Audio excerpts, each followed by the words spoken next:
Welcome to the H2H Human Connection Done Right Summit, bringing together forward-thinking leaders who understand that true innovation happens when people, process, and technology work in harmony. Lean into this refreshing, energizing experience designed to inspire you with a new approach to a timeless principle. Our speakers will offer fresh insights that will challenge perspectives and spark new ideas.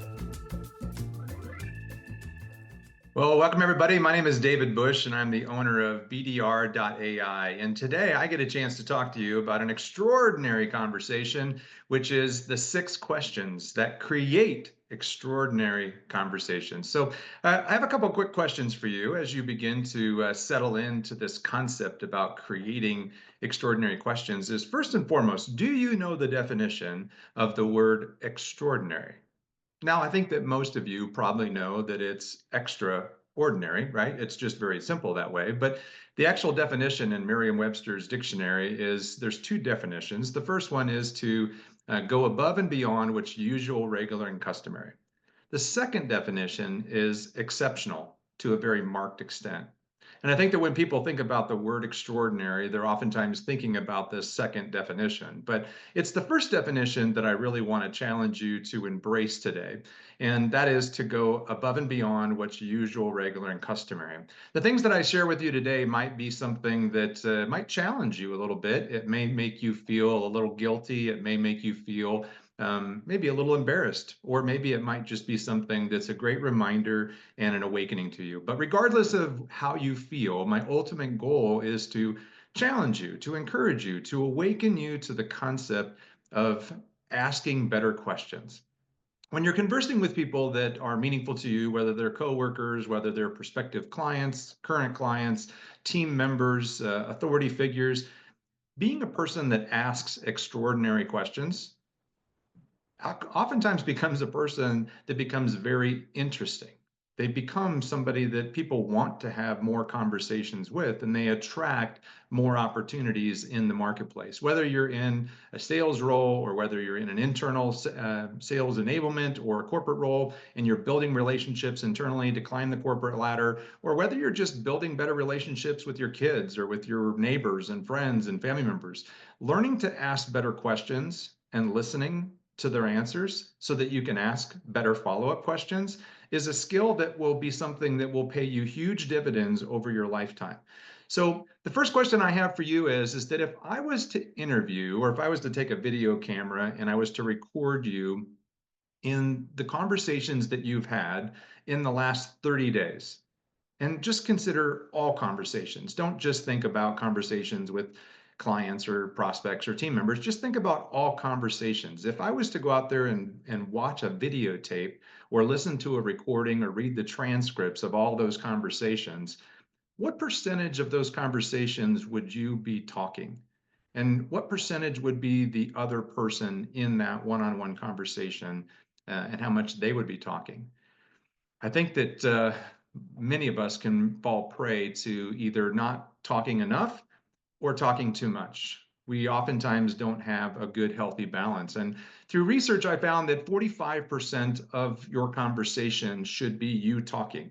If you always want to leave a person with an impression that says, man, that person was very interesting, that's somebody that I'd like to have another conversation with, it's to not necessarily be the most interesting person and to tell them how interesting you are and to tell them about all the interesting stuff that you're doing, the features, the benefits, and the stories that you've been experiencing, but it's to be more interested in the person that you're talking to. So that's the next question that I have. If I was to talk to your friends and family members, coworkers, employees, clients, and prospects, and if I was to ask them, would you say that you, insert your name here, are interested in them, or are you more considering yourself interesting in what it is that you have to share or to sell? Would people think that you're interested in them? Because if you're going to make a human connection with another person, whether you're doing it through digital outreach, through email communication, or whether you're doing it through LinkedIn messaging and building rapport, or whether you're talking face to face with someone or over the phone, it's going to be you being interested in them versus you telling them all these interesting facts and figures and information about your features and benefits. And I think that that's something that was a big awakening for me. I'm a little bit past halfway through life, and these lessons have taught me really great principles to apply in all things in my life. And I've learned to become a better listener. And let me just admit right now in front of all of you that I'm a recovering know-it-all.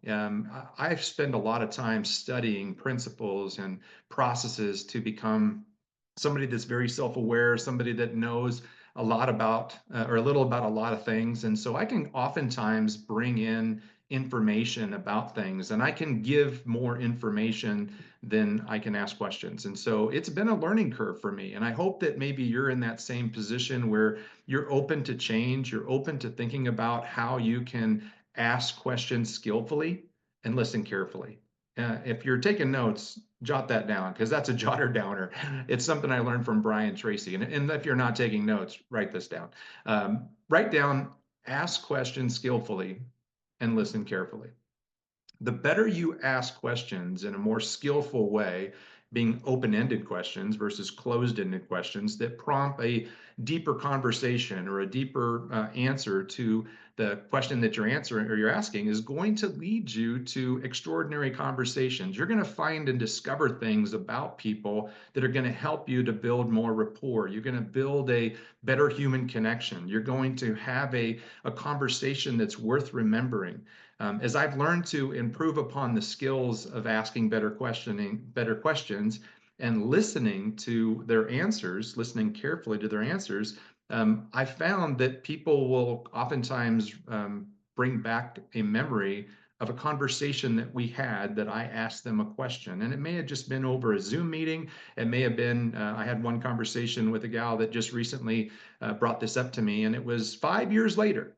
I didn't realize that I had had this conversation with her. I remembered her and I remember being with her, but I didn't remember the conversation. But it was me asking questions skillfully and listening carefully. She made mention and said that those questions that you asked me changed my life. And talk about having an extraordinary conversation. I didn't remember having it because I had just learned the skill to ask questions. And then it impacted her in such a way where she became more interested in what it is that I did and how I could potentially help her. And so I'm going to just tell you that if you make a little bit of progress and you go above and beyond what's usual, regular, and customary, you will start to make more impact. And as you make more impact, you will grow your opportunities for income. And as your impact and your income grow, so will your influence. And so if you'd like to grow all three of those things, or any one of those three, or a combination of the three, I want to share some strategies with you that can help you with this. So think about the idea about playing catch. Think about if my son is a quarterback, he's a football player. I grew up playing sports, and he's a left-handed quarterback that throws the ball really hard. He used to play baseball, and it honestly got to the point where it was painful to play catch because he could throw the ball so hard. And I can't throw the ball as far as him in football, but we like to play catch, and he likes to, use me as a receiver to go catch balls. And if you can imagine, I was an offensive lineman in football, not a great receiver to play that role, but I play that role because I'm his father, and I just love to see him pursuing his dream.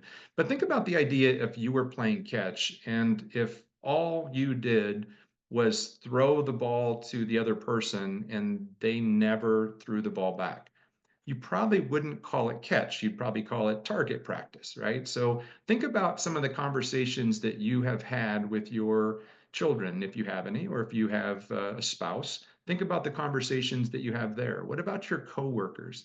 Are most of your conversations more you telling them, or is it more of you asking them something that elicits an open-ended response that helps you to get to know them better?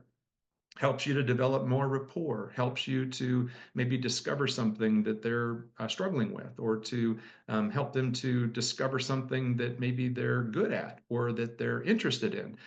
What are the things that you're doing to increase the opportunity to play catch versus just throwing the ball back and forth, throwing the ball at them again and again and again? And if you're not asking for an opportunity to have them respond, it's probably not going to be very fun for them, and it's probably not going to be a very memorable experience. And if you think about, when you're playing catch with a smaller child, if you've ever done something like this, it's you help them. And I'm finding out, at middle age, there's a lot of people that are older than me or the same age as me that still don't know how to have a really good conversation. They don't know how to ask questions, and they miss out on the impact and the income and the influence because they just never learned this skill. And so let me just jump right in and start talking to you a little bit about how to ask those extraordinary or how to ask the questions that lead to extraordinary conversations. And many of you, this might just be a reminder more than it is going to be taught something new, because I think that most of you know the 6 questions that I'm going to give to you. And they're the 6 questions that taught us all we knew: what, why, when, where, how, and who. And I'm curious to know how many of those 6 questions that you use inside of your day or inside of your email communication. Are you asking open-ended questions using those 6 phrases as the starting point? And if you're not, let's see if we can end up improving that as we go into the next week. So let's talk a little bit about some of the statistics. So Gong did a study on sales professionals, and it was a while back, but it's still appropriate for all of us. And I think that this will be appreciative even if you're not in sales. But the average salesperson asks about 6 to 12 conversation or questions per conversation. Top performing salespeople, they said, ask 11 to 14 questions per conversation. And it's a balance of open-ended and follow-up questions. So if you're in the world of sales or you're trying to build relationships, which I think everybody is in sales, even if you're not selling a product or a service, you're oftentimes selling yourself if you want a new opportunity or you want to advance in your career. So everybody is in sales at some level in my mind. But how many questions are you asking to gain clarity and communication from the other person that you're communicating with? How often are you building rapport with the people that are the most meaningful to you? Because I think that you can go right back to the top performing salespeople and say, the more questions that they ask, the better they are understanding who that person is. I love the quote from Stephen Covey, and many of you have heard it before, but the comment is, seek to understand before being understood. And I have found even in, arguments or in disagreements or things where, maybe there's something where it's a little bit of a heated conversation, I can have an extraordinary conversation with somebody that has a completely different perspective than I do if I'm open to asking questions and learning about their perspective. I love the phrase, and if you have a pen and paper in front of you, you can write this down.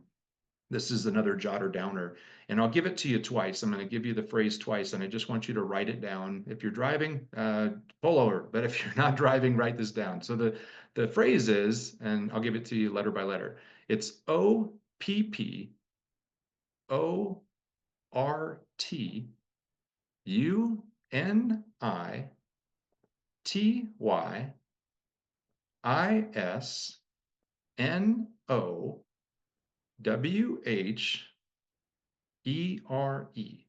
So it's OPPORTUNITYWHERE.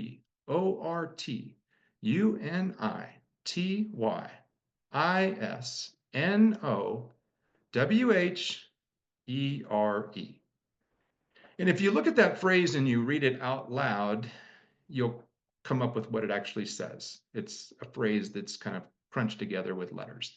And what most people will read, and if you can read it, you can put it in the chat if you're live, but what most people will see when they read that is opportunity is nowhere. The way I phonetically spelled the letters, or I gave you the letters for the phrase, people oftentimes will put those in an association, and we see the world as we are. We don't see the world as it is factually. We have our own stories and our own belief systems and thoughts that come into that. And we oftentimes need to have perspective from another person that actually can show us that opportunity is now here. Same letters, same sequence, completely different perspective. And I love the phrase, I think that it was Mark Twain, it might have been somebody else, but he gets the credit for saying it. And he has this phrase that says, it's not what we know that gets us into trouble. It's all the things that we know for absolute certain that just aren't so. And I think that many of us have come to believe in things that are not actually truth or based on facts. It's not based on science. And even if it is based on science, is that it may not be the truth about the facts. The facts could be simply that it's a lie. That's actually the word right in the middle of the word beliefs. It's actually a lie. And so as you begin to start asking more questions and you have that growth mindset that Carol Dweck talks about in her book Mindset, where you're actually open and curious to learning more and uncovering what it is that you know for absolute certain that just isn't so. You might find out that you're more agreeable, you're more enjoyable as a person because you're not a professional know-it-all. You're actually somebody that actually likes to have conversations and debate and to have actual conversations about things that you don't necessarily have all of the facts on. Many of us have a lot of facts that we have created in our own mind, but we don't have the actual facts. So let me give you a couple of different strategies that you can use. And before I get to that, let me go through a couple of pitfalls. So, asking too few questions, that leads you to a weak understanding of an individual. So if you don't ask enough questions, you probably are going to be assuming things. And you know what happens when we assume, we make an ass out of you and me. So we don't want to assume too much. So it's better for us to ask more questions. Now, asking too many rapid fire questions can make you feel like it's an interrogation. So you got to go easy on the person because some people, they're really good at asking questions, but they'll dominate the conversation and they'll make it like a frontal lobotomy trying to get all of the information at one particular time. So this idea of asking questions is somewhat of a balance. It's a dance. It's part art and it's part science. And so you got to make sure that you're asking good questions and meeting the person where they're at based on the relationship. So you wouldn't ask somebody that you hardly know, hey, what's your biggest struggle? What's the biggest barrier you're facing? I mean, you could ask them that, but it's not going to probably lead you to an extraordinary conversation because most people aren't going to be as trusting to give you all that information at one time. So how do you start that process? Well, you meet them where they're at and you start a conversation with making an observation. And I'm going to go through a process with you right now that's going to help you to remember some questions that you can answer or you can ask. And then I'm going to give you some questions that you can use as kind of a guideline. And if anybody wants this information, feel free to reach out and reach out to me on LinkedIn and I can give you that full list. But anyway, the starting point is I want you to think about a an old Ford pickup truck. If you know what a Ford is, if you don't know, just think about a pickup truck and just put the name of Ford or the brand name of Ford on it. And then I want you to think about it being kind of rusty and that the salt from the roads and all the things have kind of created a bit of a rust environment where this old Ford is a little salty. So I want you to think about a salty Ford. And maybe you've heard this acronym before, but if you write out the acronym SALTY Ford, here's what it stands for. So if you want to have an extraordinary conversation, the first thing that you can do is start a conversation by making an observation. And that can be something as simple as, boy, sure is nice here, isn't it? Could be something as simple as, man, the weather's fantastic, isn't it? Making a small observation or starting with a rapport builder is a very easy way to get things going. If you're trying to reach out on LinkedIn, you're trying to create connections on LinkedIn, you may want to start out with an observation from their profile. You may want to make an observation about their achievements, their skills, where they're currently working, their position title, their picture, anything that would be something that would be of a complimentary edification manner would be a great way to start a conversation. And I like to use, the things like, where are you from? You have family in the area. Hey, I see you're a mutual connection of, mutual friends. And I try to create rapport with a simple observation, edification, or a compliment. The second letter is ask. Ask questions skillfully. Think about some of those questions that we just talked about. The what, why, when, where, how, and who.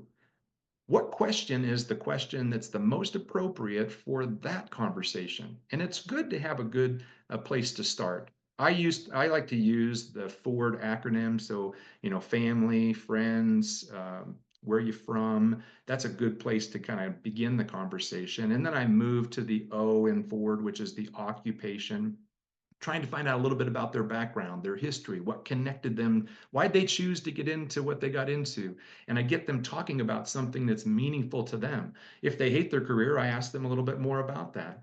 And then you can move from family, friends, where you from, to occupation, to recreation. What do you like to do for fun? What keeps you busy when things aren't busy at work? What are some of the things you like to do for hobbies? People oftentimes have very interesting hobbies and they like to talk about them. And if you can make a mutual connection and make a bond there, you're probably going to be more open to, or they're going to be more open to asking a question about you and about who you are and what's interesting to you.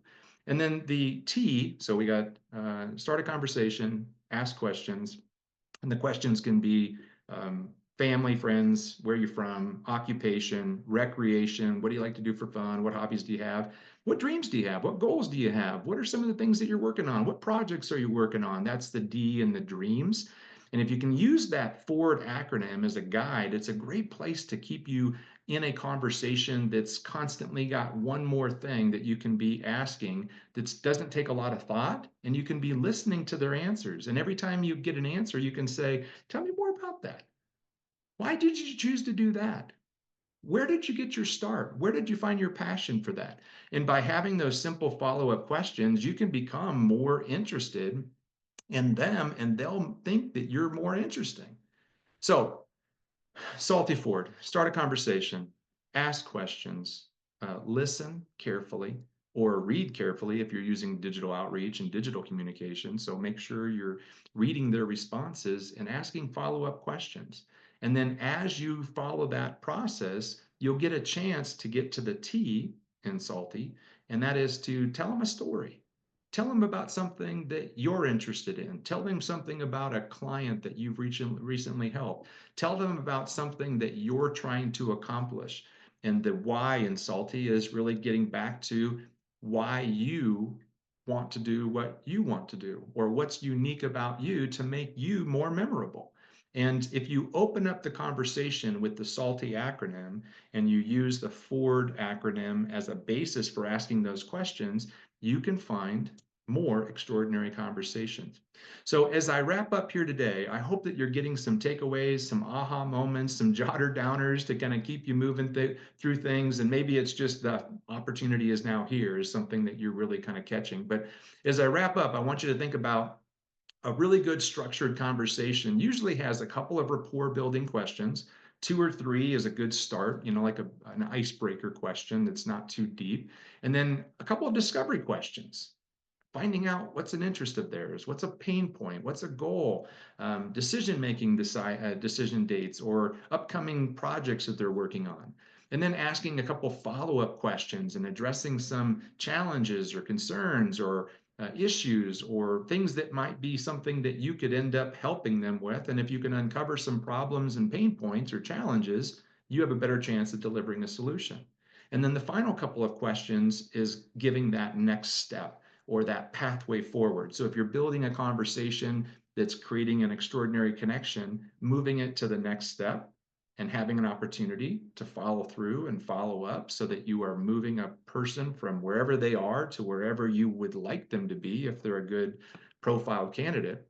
And so if you're using this structure of Salty Ford, if you go back and think about that truck and you think about the visual of playing catch and asking questions skillfully and listening carefully, you're going to lead to some extraordinary conversations. And just remember, what, why, when, where, how, and who will not treat you wrong, and they'll tell you everything that you want to do if you'll just have the courage to ask them. So I'm David Bush from BDR.ai. I hope that this session was helpful to you, and I look forward to everybody's feedback. Thank you for joining us in today's forward-thinking session of human connection done right. As we transition to our next expert speaker, remember that together we are redefining the future. To stay engaged and informed, visit revenue-bydesign.com, where together we will be deliberate, be intentional, and be successful.